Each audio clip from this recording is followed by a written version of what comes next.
Hi everyone, Mr. Parr here, just going for another video. This time we're going to focus on ownership.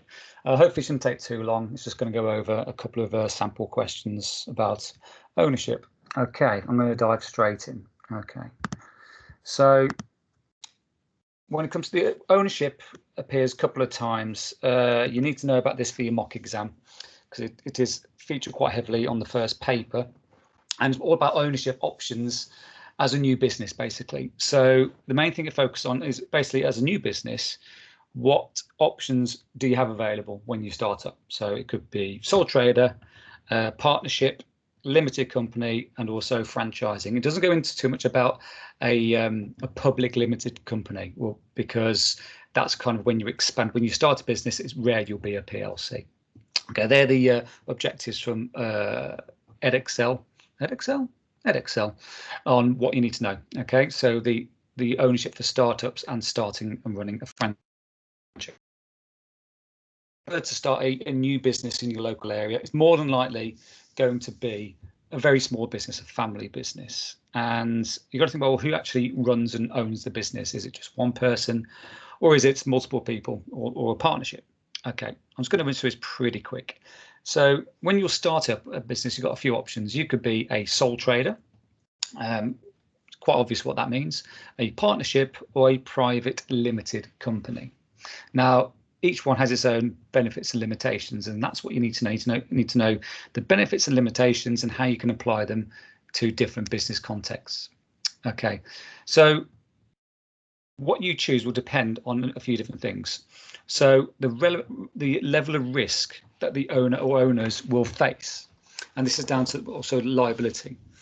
How are you able to raise the finance? So if you're a sole trader, can you actually raise that money on your own? Can you save it up, or can you apply for loans?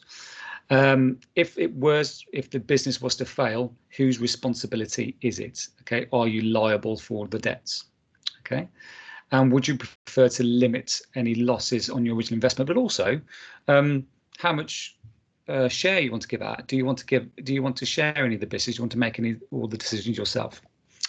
Okay, this is the key question which comes up quite a lot. What is liability? So you can see that unlimited liability is where the owner or owners is responsible for all of the business debts. Okay, it says the business and the owners aren't legally separate. So if I was to start up a business, Parr's Shoes, and I'm a sole trader, and let's say I borrow some money from the bank, and I start paying it back in the first year, and next thing I'll go bankrupt. I can't trade anymore. Me personally, Mr. T. Parr, is responsible for paying that money back. Okay, that is unlimited liability. So what that means is, as a result of my business going kaput, I need to find that money from somewhere. I may have to remortgage my house, sell my personal assets. If I've got any savings, that have to go into the business because I'm responsible for those debts. Limited liability, and that's where the actual business is legally separate from the owner. So in other words, any sort of debts with the business are linked to the business and not the owner. The owner or owners are not responsible for that debt. They can't come round and knock on the door and say, right, you need to sell your car to give us that money back. Okay, so for example, if Parr's Shoes was a limited company, and let's say after a year it went bankrupt, couldn't pay anything back, the bank couldn't come around and expect me to remortgage my house, to sell my car, to invest my savings, that sort of thing, in order to get that back. Okay, so that's the main difference between limited liability and unlimited liability. So a sole trader, as it probably sounds, is sole, one. Okay, is a business that's owned and controlled by one person. Okay, that person may have to apply for a loan to finance the business, or it may be the case that they've saved up money for a business and they're using their own personal savings to start the business up. Sole traders have unlimited liability. That means they are fully responsible for all of the business debts. They're legally responsible for that business. Most businesses start off as a sole trader. Okay, so with that in mind, let's have a look at our first question. Okay, so hopefully, if you've done this correctly, you might have actually seen the questions which are downloaded from the Teams webpage. And the first question here is, explain one disadvantage to a sole trader of having unlimited liability. One disadvantage, which we've just briefly discussed. So explain questions worth 3 marks. They're an easy 3 marks. You've only really got to talk about one thing. This is a section A question, so there's no context. It could be any business. So what you have to do is you have to make 1 comment, one point, and then make 2 strands using these key connectives. Okay, this is good because, this is bad because, this can lead to, consequently, as a result. Okay, so that's how you answer the question.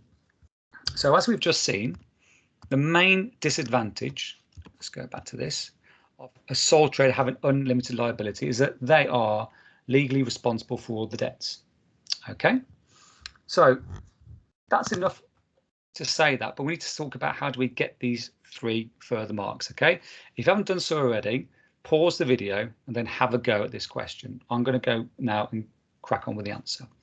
So we need to understand what is the main disadvantage. You have to make our point and then do 2 strands. So I apologize for my poor typing speed. Liability. Okay. Pardon me. Unlimited liability would increase the personal financial risks for a sole trader. Trader. Okay, let's just change that. Okay, so unlimited liability would increase the personal financial risks for a sole trader. What that's saying is they are personally responsible for any debts. Okay, so this is because they become responsible for all losses made by the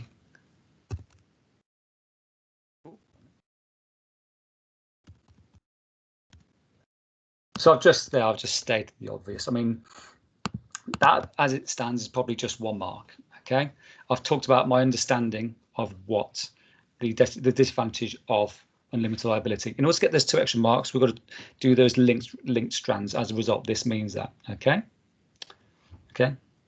So this could result in them having to sell personal assets to pay for any losses. There we go. So there's our link strand. Okay, this could result in, and you could even go even further and say, consequently, this may impact on the person's, so I should say the sole traders, e.g. not being able to afford holidays, etc. Okay, obvious stuff really. Okay, so 3 marks. There we go. So this question, there's no context. It could be any business at all. And the key thing about unlimited liability is the personal financial risk to the sole trader. What could it lead to as a result? Okay, so let's move on. So the next question, which is posed, is all about franchising. Okay, now the key thing about franchising is ownership of a franchise could be a sole trader, could be a partnership, could be a limited company. But what it is with a franchise, you're using an established business as your own business. Essentially, you pay them a certain amount and it gives you the rights to trade under that name using their products, their services. Okay, so you buy the rights to use an existing business model. It happens quite a lot in takeaways. I think McDonald's a franchise, is Subway as well. There you go, Domino's is an example of a franchise. So if you've got some money to invest in a business, rather than trying to identify a product yourself, okay, or come up with a new service or a business idea yourself, a business model, you can just invest in a franchise. And you can see these are like household names. So a lot of franchises are known for being very, very successful. So you could think there's not as much risk by going through the franchise route than it would be necessarily through a sole trader route. Sorry, starting your own business. Now, obviously, there is a disadvantage, is the fact that you are paying the business some money, so you're going to lose out on some of that potential profit because you're using some of your capital to pay the franchise. And also, I think they also take a certain percentage of your profits as well. Okay, so a franchisee is the person who buys the right to trade under the franchise name, and a franchisor is the company that owns the brand. So Domino's is a franchisor, and it could be Mr. Teapot, I'm the franchisee, or Mr. Teapot and partner, or whatever, if that's my business setup. So there's an example, Subway. They are expanding, and what does Subway get in advance? Well, they get obviously they're raising capital for their own business to expand by selling franchises. Okay, so that's the advantage to Subway of doing it this way. The advantage to as an independent is if you are buying into that franchise as a franchisee, you have that business model, you know what works. You can access business advice as well from a company which is very, very established. Okay, so I think it's time for the next question. Oops. Okay, so another question. Explain one benefit to an entrepreneur of buying a franchise to start a business. So once again, okay, we're doing those link points. So there's a number of different options we could do here. So we'll go down the route of, say, an entrepreneur could receive support. This means that they are less likely to make poor decisions, okay, which could reduce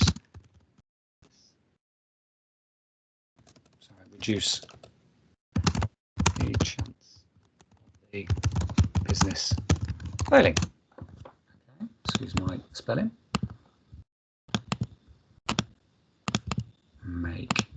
There we go. So what you've done there, I think I could receive support and advice. Okay, there's the benefit. There's one mark. Okay, there's our first strand. This means they're less likely to make poor business decisions, which could, there you go, reduce the chance of a business failing. Yellow. Okay, 3 marks. Let's have another one. So we can say is the entrepreneur could take advantage.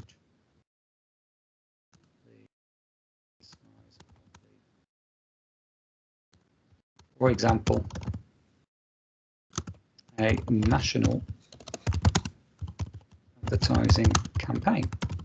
Think about big businesses like Domino's, McDonald's. When they release a new sort of product, the advertising campaign goes all around the country, on social media, on radio, on television. The franchisee wouldn't be responsible for doing this. They would be sort of maybe sent some stuff through the post for them to put up, and they'll be informed of the new product, so they wouldn't have to actually do the advertising themselves. So what it means that the advertising is done, which is hopefully going to increase the amount of customers which are going to come into the business. Okay. Okay. The franchise larger advertising budget. Okay. This means the business will have increased brand awareness. Okay. Notice that in this connective, we haven't talked about increased revenue. We haven't talked about increased sales. It's increased brand awareness. Okay.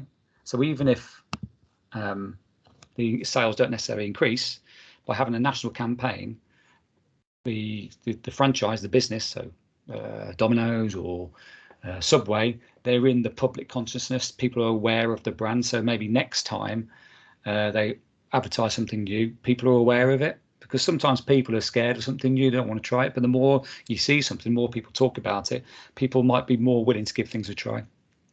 Okay. All right, so there we go. We've got 2 explained questions about ownership. Okay. We've got one more to do. Very quickly, let's talk through other types of ownership. There's partnership, very similar to being a sole trader, but by 2 or more people. This again has unlimited liability. The good thing about this is you've got multiple sources of finance. You might have 2 people who will be able to raise their own personal savings. You can also share the business decisions, access other people's expertise. But once again, you can see there, both people are responsible for the debts as well. Okay. And you also have joint, well, you have to make a decision about what percentage of the business is owned to each partner. You could have equal partnership, 50-50 with 2 people. You might have one person with 60-40, or you might have multiple people as part of a partnership. As a quick example, Ben & Jerry's was a partnership. I'm surely now it must be a limited company. Okay. Finally, is the idea is a private limited company. You'll see this quite a lot. They follow by LTD, and this is where slightly different from a partnership, where the business is owned by shareholders who each own part of the business. Now, limited companies have limited liability. So as we discussed before, it means that the shareholders themselves, the people, aren't legally linked to that business, so they're not personally responsible for any debts that is encountered. Okay. How could a private company raise finance? Well, a number of different ways. We've got multiple different people. People might choose to invest in the company, and that's how. So by selling a share in the business, you're raising capital. It's called share capital. Okay. It says that owners of the business are not necessarily involved in running the business. This might be the case if people have got some money to invest and they don't want to put into a bank. They want to take a bit of a risk and maybe make more money. So they want to just say, okay, I'm going to invest in this business. I don't want to make any decisions. I haven't got a business acumen. Okay, there's my money. I want to see some money back. Okay, so that's a private limited company. Let's skip that out. Right then. Last question is an analyze question. An analyze question is in section B and section C. In other words, they're always relating to a context. They're worth 6 marks. So you have to make 2 different points with 5 strands between them. So you can have 3 in one, 2 in the other. You could have 4 in one, 1 in the other. It's completely up to you. Okay, that is a good little structure to stick to. Once again, we use our same key connectives. Because this leads to, therefore, this is good because, as a result, this leads to. Okay, consequently, I like that, the BLT, because, leading to, therefore. All right. Remember, you're relating to the context of the question. It could be relating to the product or the service it's offering. It could be down to the industry. It's like, I don't know, hospitality. It could be manufacturing. It could be service. It could be all sorts of different contexts. It could be relating it to the competitors of that particular business or actual facts from the story. Now, it says there words used in the question don't count as context. However, they do help. It shows you've read the actual context itself. Now, this is a common issue we have in many questions. A lot of people in their answer say, you could do this, you could do that. Okay. When you're answering the question, if you write you're speaking to the person who's reading it. And the person who's reading it is the examiner, the person who's marking it. No, you have to relate to the context, the business itself, okay, or the person who's running the business, the owner, right? Trying to use the word money, use capital, revenue, profit, loss, okay, turnover, and people. Well, what people? Customers, employees, investors, managers, local residents. In other words, the shareholders. Right then. So let's have a look at this last question, and then I'm going to go away. Right then. So we've got a context. So in this case, it's a last course patisserie. We may have come across it before. I'm going to read it through. Feel free to skip ahead maybe a minute if you don't want to hear me blather on for a second. Okay. So Last Course Patisserie Limited is a small private limited company based in Devon, which produces handmade desserts and puddings. The business was established in 1986. its owners previously worked in the food industry but felt they could offer better value for money to customers. All of the desserts are made fresh to order, which has provided last course patisserie with a reputation for being flexible when meeting customer needs. Getting the best ingredients for the desserts is a vital part of the business. Last Course Patisserie found excellent supplies of free-range eggs and dairy products close to its business location. This means all ingredients could be delivered quickly when needed. Brilliant. Last Course Patisserie has recently employed a new head chef from Switzerland who has introduced a new range of products to the menu. This has proved to be very popular with customers, and the business now struggles to keep up with demand. Last Course Patisserie is receiving increased orders for desserts, but due to the size of its business premises, struggles to meet this increase in demand. The owners have decided that it is right time for Last Course Patisserie to expand and possibly relocate to new premises. Okay, so in this context, obviously, when you're given a context, there's going to be multiple questions. So you can see that last paragraph. There's going to be some sort of question about business expansion, which is Unit 6, which we're doing at the moment. Okay, the question we've got is this: analyse the impact of Last Course Patisserie as operating as a private limited company. Okay, so let's go back to our structure. We need to make 2 points. Okay, oh, is that the right one? Okay, no, same thing. Oh, there we go. So 2 points. Okay, 2 points about the impact. So these could be positive or negative impacts of being a limited company. So the main positive impact of a limited company is the fact that they have limited liability. That's one thing to talk about. Okay, you could talk about having multiple shareholders, can have multiple decisions in the business, also raising capital. So what we have to do is we have to make our point, give link responses as well. Okay, so how should we start off with? So we could say that operating as a private limited company can make it easier to raise finance for the business expansion as it can sell shares. Okay, so that is showing AO2. Okay. Okay. So that is would you say it's a positive or a negative impact? Okay. Well, that's clearly a positive impact. It's going to make it easier to raise finance, okay, by operating as a private limited company, okay, as it can sell shares. And the good thing about shares is they don't need to pay them back, okay. The business will require increased funds to increase the production of the desserts on the new menu. Okay, so that is showing you've clearly read the context of the question. Okay, so why do they need to increase? Why do they need to? Come on. Why do they need to raise this finance? Well, the idea of they've got a new chef, they've got increased demand, so they need to produce more of these desserts on this new menu. Okay, so where's this money going to go? Okay, well, say this will include the purchase new machinery.